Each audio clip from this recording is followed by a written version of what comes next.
ये कहानी शुरू होती है एक छोटे से गांव से जो घने जंगलों से घिरा हुआ था।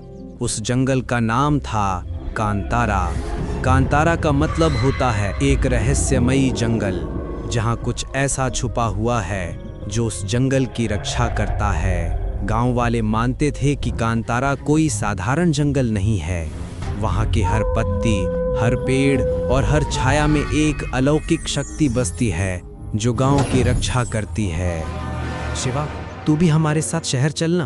पर मैं माई और दादा को छोड़कर नहीं जा सकता। मुझे तेरी बहुत याद आएगी शिवा। मैं भी यहाँ से अपना घर छोड़कर नहीं जाना चाहती, पर मेरे माई बापू मान ही नहीं रहे हैं। झुमकी की आंखों में आंसू थे। वो कांतारा को छोड़कर शहर नहीं जाना चाहती थी, पर उसके माता पिता उसे अपने साथ ले गए। आज झुमकी भी गांव छोड़कर चली गई। पहले गोलू, फिर बिल्लू और अब झुमकी भी चली गई। मेरे सारे दोस्त यहाँ से चले गए। दादा, ये सब गांव वाले आखिर कांतारा को छोड़कर क्यों जा रहे हैं? क्योंकि हमारे पंजुर्ली देव हमसे नाराज हो चुके हैं। उनके क्रोध का सामना कहीं इन्हें ना करना पड़ जाए, इसीलिए ये लोग जा रहे हैं। मगर ऐसा क्या हुआ दादा जो हमारे पंजुर्ली देव हमसे नाराज हो गए हैं? इसकी शुरुआत आज से 1 महीने पहले हुई थी, जब पूरे कांतारावासी भूत कोला के अनुष्ठान में थे। प्रत्येक वर्ष की तरह इस बार भी ये सांस्कृतिक उत्सव मनाया जा रहा था। सभी लोग बहुत खुश थे। कांतारा के लोग सदियों से अपने इस जंगल को सुरक्षित रखने के लिए प्रत्येक वर्ष भूत काला अनुष्ठान में पंजुर्ली देव की पूजा करते हैं। वाओ, कहते हैं वो सुअर के रूप में भी जंगलों की, गांव की फसलों की रक्षा करते हैं। भूत कोला अनुष्ठान में पंजुर्ली देव गांव के देवम के अंदर प्रवेश करते हैं, जिसके बाद वो नृत्य द्वारा अपने भावों को प्रकट करते हैं तथा गांव की समस्याओं को समाधान भी करते हैं, जैसे बारिश कब होगी या गलत कामों से लोगों को सतर्क करते हैं। लेकिन इस बार भूत कोला कुछ अलग होने वाला था, अलग हुआ था। ऐसा क्या हुआ था दादाजी? उस दिन भी भूता कोला अनुष्ठान में देवम नृत्य कर रहे थे। तभी पंजुर्ली देव देवम के अंदर प्रवेश करते हैं और बहुत क्रोधवश नृत्य करने लगे। शांत हो जाइए देव, शांत हो जाइए। अगर हमसे कोई भूल हो गई है तो हमें क्षमा कर दीजिए। मृत्यु होने वाली है, कोई नहीं बचेगा। मौत का तांडव होगा कांतारा में। हमसे कोई भूल हो गई है तो हमें क्षमा कर दीजिए प्रभु। हमें इतनी बड़ी सजा मत दीजिए। सबको सजा मिलेगी। जो भी गलती करेगा उसे दंड भुगतना पड़ेगा। इतना कहते ही देवम बेहोश हो गए। कांतारा के सभी लोग बहुत भयभीत थे। किसी को समझ नहीं आ रहा था आखिर पंजुर्ली देव का इशारा किस ओर था, क्या होने वाला था, जिसके बारे में पंजुर्ली देव ने सब कुछ चिताया था। 2 दिन बाद, जगिया भाई, शाम होने को आई है। आज घर नहीं चलना क्या? तुम जाओ दामोदर, मैं थोड़ी देर और लकड़ी काटूंगा। कल से खेतों का काम शुरू करूंगा तो वक्त नहीं मिलेगा जंगल आने का, इसलिए तुम जाओ, मैं थोड़ी देर में आऊंगा। हाँ ठीक है भाई, आराम से आना। इतना कहकर दामोदर वहां से चला गया और जगिया वहीं लकड़ी काटने लगा। शाम ढल चुकी थी, अंधेरा होने में बस कुछ ही समय बाकी था, पर तभी जगिया को महसूस हुआ जैसे सामने की झाड़ियों में हलचल हो रही है। अरे, ये झाड़ियों में हलचल कैसी? इतना सोचते हुए वो झाड़ियों के करीब गया, पर उसने कुछ ऐसा देखा जो उसकी कल्पना से परे था। डर उसके चेहरे पर साफ साफ दिख रहा था। वो थर थर कांपने लगा और तभी उसकी चीखें पूरे जंगल में गूंज उठी। काफी देर हो जाने की वजह से घर पर जगिया की पत्नी अपने पति की चिंता में परेशान थी। सुबह होते ही सुधा कुछ गांव वालों के साथ जंगल में अपने पति को ढूंढने गई, पर वहां सबने कुछ ऐसा देखा जो बहुत भयानक था। सुधा के पति की लाश जंगल में पड़ी हुई थी, जिसके शरीर पर काफी घाव के निशान थे। उसे देख ऐसा लगता था मानो किसी जंगली जानवर ने उस पर हमला कर दिया हो। देखकर लगता है किसी जंगली सुअर ने जगिया पर हमला किया होगा। जगिया की मौत से गांव में मायूसी छाई हुई थी, मगर ये सिलसिला इतनी आसानी से कहाँ रुकने वाला था। दीनू, हम कब तक ऐसे छुप कर मिलते रहेंगे? तुम अपने माँ बापों से हम दोनों की शादी के बारे में बात कब करोगे? बस थोड़ा समय और दे दो मुझे। कुछ ही महीनों में मेरी पढ़ाई पूरी हो जाएगी, फिर मैं तुम्हें हमेशा के लिए अपने साथ शहर ले जाऊंगा। ठीक है, मुझे बस 6 महीने खत्म होने का इंतजार रहेगा। अच्छा, अब शाम हो चुकी है, मुझे घर जाना होगा। अगले दिन सुबह जब गांव वालों को धानी और दीनू दोनों की लाशें मिली तो गांव वाले बहुत ही ज्यादा भयभीत हो गए, क्योंकि इन दोनों की लाशें भी उसी तरह कटी फटी हालत में थी जैसे जगिया की लाश की थी। लगता है जंगल में कोई जंगली सुअर पागल हो गया है, वही ऐसे लोगों को मार रहा है। हमें जल्दी उसे पकड़ना होगा, नहीं तो वो और भी लोगों को नुकसान पहुंचा सकता है। अरे हाँ, अब से रात में कुछ गांव के लोग पहरा दिया करेंगे और जंगल में शाम ढलने के बाद अब से कोई भी नहीं जाएगा। गांव में मुखिया के आदेश से लोगों ने रात में चौकीदारी करना शुरू कर दिया, मगर ये मौतों का सिलसिला रुकने का हवाला था, ये तो अपनी शुरुआत थी। मुखिया जी, वो अरे राजू, आगे कुछ बोलेगा भी? क्या हुआ? तू घबराया हुआ क्यों है? मैं और भोला तहसील पर निगरानी कर रहे थे, तभी मुझे भोला की चीखने की आवाज़ सुनाई दी। उसकी आवाज़ को सुनकर जब मैं उसके पास गया तो मैंने देखा झाड़ियों में एक भयानक जीव, जिसकी दोनों आंखें लाल थी, वो भोला को मारकर खा रहा था।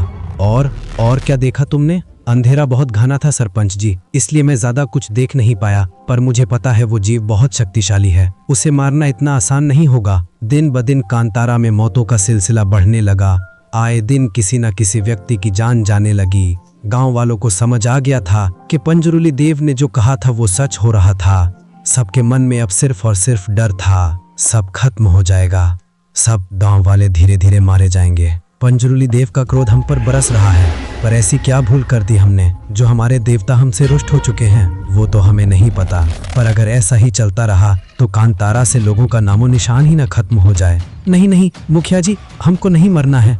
पहले हमें लगता था ये जंगल हमारी रक्षा करता है, पर ये रक्षा की अब भक्षक बन चुका है। इसीलिए बेहतर होगा हम सब ये कांतारा छोड़कर चले जाएं। क्या कांतारा छोड़कर चले जाएं? हाँ, अगर अपनी अपनी जान बचानी है तो सबको कांतारा छोड़कर जाना होगा। सबको अपने परिवार की चिंता थी, इसलिए लोग गांव खाली करने के लिए आसानी से तैयार हो गए। तो क्या अगर हम लोग यहाँ रहे तो हम सब भी खत्म हो जाएंगे दादाजी? ऐसा औरों को लगता है बेटा, पर मुझे अपने भगवान पर पूरा भरोसा है। हमारे पंजरुली देव जो सालों से हमारे रक्षक हैं, वो कभी भक्षक नहीं हो सकते। शिवा बेटा, बहुत हो गई बातें, आओ अब खाना खा लो। क्या हुआ माँ, तू इतनी कमजोर क्यों लग रही है? तेरी तबीयत तो ठीक है ना? पता नहीं बेटा, हल्का बुखार लग रहा है। तो तू काम क्यों कर रही है माँ? तुझे तो आराम करना चाहिए। बेटा मैं आराम नहीं कर सकती, बहुत सारे घर के काम बाकी हैं और जंगल से लकड़ियाँ भी तो लेकर आनी है। माँ तू ये सब की चिंता मत कर, मैं हूं ना, तू जा बस आराम कर, लकड़ियाँ मैं लेकर आ जाऊंगा। नहीं बेटा, जंगल में आजकल वैसे भी बहुत खतरा है, तेरा घर पर रहना ही ठीक है, मैं चली जाऊंगी। माँ खतरा रात में है और मैं दिन में ही वापस लौट कर आ जाऊंगा, तू चिंता मत कर मेरी। थोड़ी देर बाद शिवा जंगल की ओर लकड़ियां लेने के लिए निकल पड़ा। जंगल में काफी सन्नाटा था। वो जल्दी जल्दी जंगल से लकड़ी इकट्ठा कर रहा था कि तभी उसे पत्तों के बीच में एक रोशनी आती हुई नजर आई। उस रोशनी की तरफ जैसे ही उसने हाथ बढ़ाया तो वहाँ एक घुंघरू था। उस छोटे से घुंघरू की चमक किसी हीरे से भी तेज थी। इतना चमकता हुआ घुंघरू आज से पहले तो मैंने कभी नहीं देखा, पर ये यहाँ इस जंगल में कैसे आया? तभी शिवा को घुंघरू की आवाज आई। उसने इधर उधर देखने की कोशिश की, तभी उसने देखा कि एक सुअर जिसके पैरों में घुंघरू बंधे हुए थे, वो तेजी से भागते हुए जा रहा था। उस जीव का आकर्षण इतना ज्यादा था कि शिवा अपने आप को रोक नहीं पाया और वो भी उसका पीछा करने लगा। भागते भागते वो सुअर एक पेड़ के पास आया और आंखों के सामने से ओझल हो गया। शिवा भी जैसे ही उस पेड़ के करीब आया तो उस पेड़ के चारों तरफ अग्नि की ज्वाला दहकने लगी। शिवा की आंखें अचानक लाल हो गई और वो आसमान की ओर देखते हुए चिल्लाने लगा, कहाँ रह गया था तू? पता है मैं कब से तेरा इंतजार कर रही हूँ। तूने कहा था तू जल्दी आ जाएगा, फिर इतनी देर तक क्या कर रहा था जंगल में? मैं ठीक हूँ माँ, आप मेरी चिंता मत कीजिए, मैं बहुत थक गया हूँ, इसलिए थोड़ा आराम करने जा रहा हूँ। शिवा आराम करने के लिए अपने कमरे में चला गया, पर जैसे ही उसने आंखें बंद की, उसकी आंखों के सामने कुछ अजीब से दृश्य आने लगे।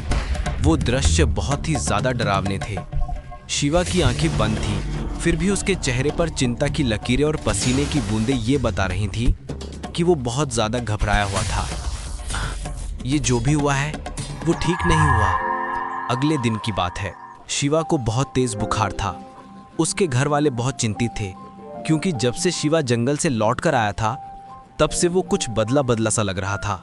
उसकी माँ ने उससे कई बार पूछा, मगर उसने कुछ भी नहीं बताया। उसी शाम की बात है। गांव के मंदिर के पास अचानक से ढोल नगाड़ों की आवाजें आने लगी। अरे ये आवाज, ये तो गांव के मंदिर से आ रही है। ऐसे नगाड़ों की ध्वनि तो भूताकोला अनुष्ठान में आती है, पर पिछली बार जो कुछ भी अनुष्ठान में हुआ उसके बाद इस अनुष्ठान को वापस करने की हिम्मत फिर कौन कर रहा है? चलो जाकर देखते हैं। धीरे धीरे सभी लोग गांव के मंदिर के पास इकट्ठा हो गए, पर वहां देवम के रूप में शिवा नृत्य कर रहा था। वाव, वाव, वाव! सभी लोग बहुत आश्चर्यचकित थे। किसी को समझ नहीं आ रहा था कि क्या हो रहा है। तभी नृत्य करते करते देवम राजू के पास पहुंचे और मसाल से उस पर वार किया, जिससे तुरंत राजू नीचे गिर गया। तभी पीछे से 2 व्यक्ति राजू को बचाने के लिए आगे आए, लेकिन देवम ने उन पर ही वार किया और एक एक करके उन दोनों को भी मार दिया। ये देख राजू और गांव वाले बहुत भयभीत हो गए। सभी को लग रहा था कि शायद पंजुर्ली देव बहुत क्रोधित हो चुके हैं, इसीलिए कहीं आज वो सबको यही खत्म ना कर दें। पर तभी राजू डरते हुए बोला, मुखिया जी, मुझे बचा लीजिए, ये मुझे मार देगा। आप तो देव हो प्रभु, आखिर हमने ऐसा क्या दोष किया है जो आप ऐसे निर्दोषों की जान ले रहे हैं? हत्यारा है ये, निर्दोष लोगों की जान ली है इसने, धोखा दिया है सबको। बता सबके सामने, क्या गुनाह किया है तूने? माफ कर दो मुझे प्रभु, माफ कर दो, मुझसे गलती हो गई। क्या गलती हुई है राजू तुझसे? सच सच बता। ये सब जो गांव में हो रहा है, लोगों की मौतें, ये सब मेरी वजह से हुआ है। कांतारा का जंगल जो बेशकीमती जंगलों में आता है, उसे शहर के लोग अपने कब्जे में लेना चाहते थे, पर यहाँ के लोग कांतारा को छोड़कर कभी नहीं जाएंगे। ये बात शहर के बड़े बड़े बिजनेसमैन डीलरों को पता थी, इसीलिए उन्होंने मुझे कांतारा को खाली कराने का काम सौंपा। पिछली बार जब देवम ने गांव में होने वाली मौतों का भविष्य बताया था, तो गांव वाले उस बात को नहीं समझे। मृत्यु होने वाली है, कोई नहीं बचेगा। मौत का तांडव होगा यहाँ कांतारा में, इसीलिए मुझे इससे अच्छा मौका और कहाँ मिलता। मैंने पंजुर्ली देव की आड़ में आकर गांव वालों को जंगल में मारना शुरू कर दिया और सारा इल्जाम जंगली सूअरों पर डाल दिया। भोला को भी मैंने ही मारकर सबके सामने झूठी कहानी रची थी, ताकि गांव वालों के अंदर डर पैदा हो। और उस दिन पंचायत में सब लोगों को डराने के लिए गांव से जाने के लिए कहना भी मेरी ही साजिश थी। राजू, तू इतना घटिया इंसान है कि अपने फायदे के लिए तूने निर्दोष लोगों की हत्या की। तेरे चक्कर में आकर न जाने कितने लोगों ने कांतारा छोड़ भी दिया। तूने हमारे पंजुर्ली देव की भक्ति और आस्था पर लोगों के मन में शंका पैदा की। इसका दंड तो तुझे जरूर मिलना चाहिए। इसके बाद देवम ने उसे जोर से धक्का और वो जाकर मंदिर के सामने गिर पड़ा। तभी हाथों में तलवार लेकर पंजुर्ली देव राजू की ओर बढ़ने लगे। उनके हर कदम के साथ डर से राजू थरथर कांप रहा था। पर तभी पंजुर्ली देव ने उस पर वार किया और वो वहीं खत्म हो गया। गांव वालों ने पंजुर्ली देव के सामने हाथ जोड़कर उनसे क्षमा मांगी। कांतारा सदैव मेरा ही रहेगा। जो भी इसकी ओर आंख उठाकर देखेगा, उसे स्वयं मैं दंड दूंगा।